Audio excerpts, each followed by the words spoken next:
Ошондо бир өзгөрүү болот. Азыр убагында айтпасам сөз ата сүрөттөгөндөй биз Багдөлөт коому мына 2012-жылдан баштап кыргыз таануу деген сабакты иштеп чыкканбыз.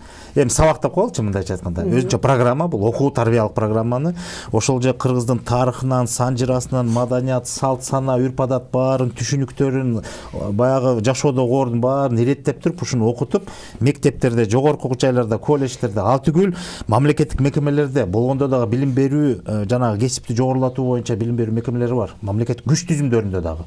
Ошону окутуп, мына кайсы жерде ошону окутуп ишке ашырбайлы, бүт ошол өзүнүн деңгээлде жетекчилери абдан эки кол эки бут менен кабыл алып атат. Сонун деп атат.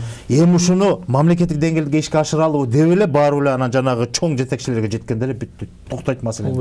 Түшүнбөйт, колдобойт. Мына биз бүгүнгө чейин ушу эшикти каккылап тажабай койду. Мен да көпмүн. 4 мүнөт убакыт. Мына канча бийлик алмашты 12-жылдан бери. Атамбаев, Жээнбеков болду. Азыр мына кимге дагы Жапаровго да кайрылып атабыз, жазып атабыз. Бүт программабызды жөн эле кагаз түрүндө эмес, иш жүзүндө апробациядан өтүп, өзүнүн бир жыйынтыгын, жемишин берип аткан. Мындай бир ийгиликтери бар деп жанагы опростордун баарын түзгөнбүз. Жанагы ар бир мекемеде кандай өтсө, темасына барылыша, кандай кабыл алынды, эмне өзгөрүү болду дегенге чейин бүт документалдуу түрдө иштелген.